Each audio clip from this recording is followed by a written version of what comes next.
ಮಕ್ಕಳಾಗದ ಹಾಗೆ ಆಪರೇಷನ್ ಮಾಡಿಸ್ಕೊಂಡ್ಬಿಟ್ಟ.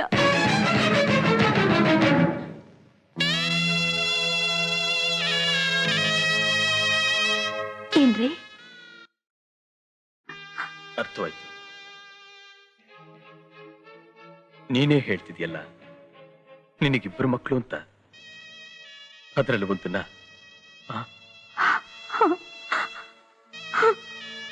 ಕೊಡು ಗಾಯತ್ರಿ.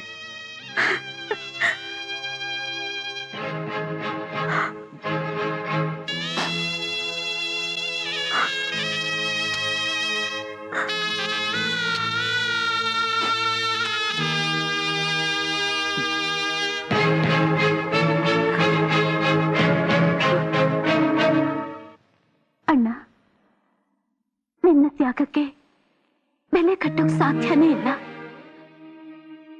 ನನಗೂ ಒಂದು ಜವಾಬ್ದಾರಿ ಇದೆ. ಅದಕ್ಕೆ ಪಾಪು ನಿಮಗ್ ಕೊಡ್ತಾ ಇದ್ದೀನಿ. ನನ್ನಿಂದ ಉಂಟಾದ ನೋವನ್ನ ಮರೆತು ನಿಮ್ಮೆಲ್ಲ ಪ್ರೀತಿನೂ ಇವನಿಗೆ ಧಾರೆ ಎರೆದು ನಿಮ್ಮ ಮಗನಂತೆ ಸಾಕಿ ನನ್ನಿಂದ ಇಷ್ಟೇ ಮಾಡಕ್ಕಾಗೋದು.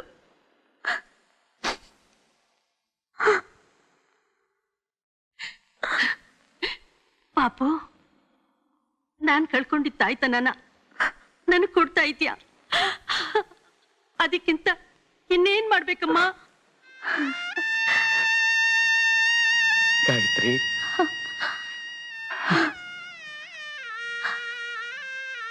ಅಣ್ಣ, ನಾನು ಇವರು ಇಬ್ರೇ ಒಂದ್ 4 ದಿವಸ ಎಲ್ಲಾದ್ರೂ ಸುತ್ತಾಡ್ಕೊಂಡ್ ಬರ್ತೀವಿ. ಸರಿ ಕಣಮ್ಮ, ಅದಕ್ಕೆ ನಾನು ಎಲ್ಲ ಏರ್ಪಾಟ್ ಮಾಡ್ತೀನಿ. ನಾನಾಗ್ಲೇ ಎಲ್ಲ ಏರ್ಪಾಟು ಮಾಡಿದ್ದೀನಣ್ಣ. ನಿನ್ನ ಪಡೆಬೇಕು ಅಷ್ಟೇ. ಸುಖವಾಗಿ ಹೋಗ್ಬಾ ನನ್ನ ತಾಯಿ. ದೀರ್ಘ ಸುಮಂಗಲಿಯಾಗಿ 100 ಕಾಲ ಬಾಳಮ್ಮ.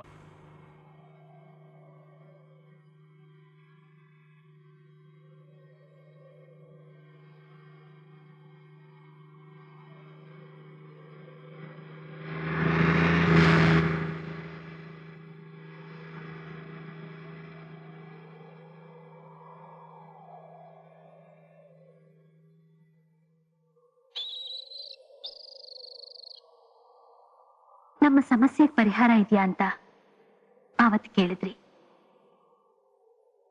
ಆ ಪರಿಹಾರಕ್ಕೋಸ್ಕರನೇ ಇವತ್ತು ನಾನು ನಿಮ್ಮನ್ನಿಲ್ಲಿ ಕರ್ಕೊಂಡು ಬಂದಿರೋದು. ನನಗೆ ಅರ್ಥ ಆಗ್ಲಿಲ್ಲ ಗಾಯತ್ರಿ.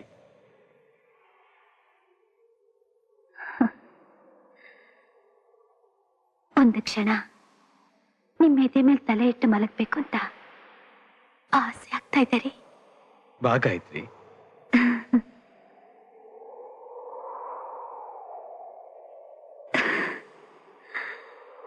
ನಾವಿಬ್ರು ಹೀಗೆ ಸಂತೋಷವಾಗಿರ್ಬೇಕಾದ್ರೆ ನಮ್ ಜೀವನ ಮುಗ್ದು ಹೋಗ್ಬೇಕು ರೀ.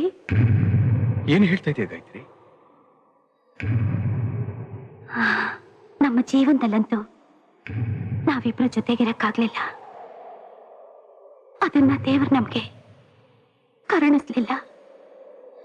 ಸಾವನಲ್ಲಾದ್ರೂ ನಾವದನ್ನ ಪಡ್ಕೋಬಹುದು ಅನ್ಸುತ್ತೆ. ನಿಮಗಿಷ್ಟವಿಲ್ಲದ ಈ ಬದುಕನ್ನ ನನ್ನ ಸ್ವಾರ್ಥಕ್ಕೋಸ್ಕರ ಮುಂದುವರಿಸ್ಕೊಂಡು ಹೋಗಿ ಅಂತ ನಾನ್ ನಿಮ್ಗೆ ಒತ್ತಾಯಿಸೋದ್ರಲ್ಲಿ ಅರ್ಥವಿಲ್ಲ ರೀ. ಇದಕ್ಕೆ ಸಾವೊಂದೇ ಪರಿಹಾರ ಅಂತ ನನಗೆ ಅವತ್ತೇ ಗೊತ್ತಿತ್ತು ಗಾಯತ್ರಿ. ಆದ್ರೆ ನಿನಗೆ ಬದುಕು ಕೊಡೋಕಾಗದೇ ಇರೋನು ಸಾವನಲ್ಲಿ ನನ್ನ ಜೊತೆ ಬಾ ಅಂತ ಕೇಳೋ ಧೈರ್ಯ ನನಗೆ ಬರ್ಲಿಲ್ಲ. ನಾನಂತೂ ನಿನ್ನನ್ನು ಸಂತೋಷವಾಗಿಡಕ್ಕಾಗ್ಲಿಲ್ಲ. ನಿನಗೆ ಯಾವ್ದು ಸಂತೋಷನೋ ಯಾವುದು ಧರ್ಮ ಅನ್ಸುತ್ತೋ ಹಾಗೆ ಮಾಡು. ತಡ ಮಾಡ್ಬೇಡ ಗಾಯತ್ರಿ.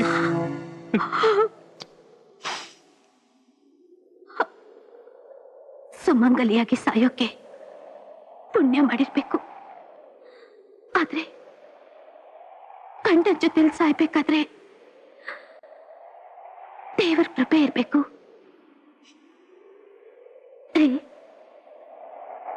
ಆಶೀರ್ವಾದ ಮಾಡಿ.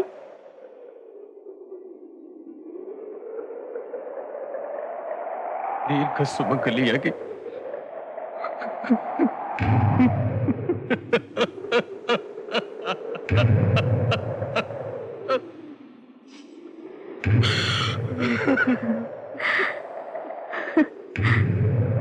ಅಳ್ಬೇಡ್ರಿ, ನಗನಗ್ತಾ ಸಾಯೋಣ. ಬನ್ನಿ.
ನನ್ ಕೈ ಬಂದ್ಬಿಡ್ತು.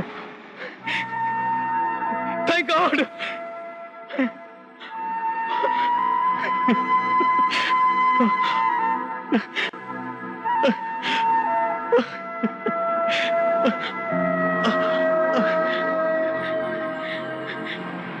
ಗಾಯತ್ರಿ, ಗಾಯತ್ರಿ, ಗಾಯತ್ರಿ,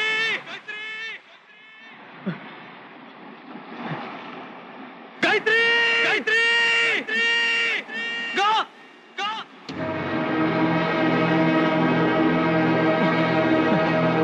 ಗಾಯತ್ರಿ, ಗಾಯತ್ರಿ,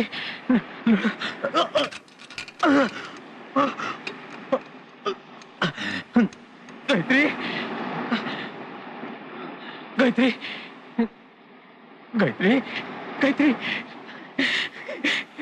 ಗಾಯತ್ರಿ, ನೋಡು ನೋಡು ಗಾಯತ್ರಿ, ನೋಡು ಗಾಯತ್ರಿ, ಗಾಯತ್ರಿ.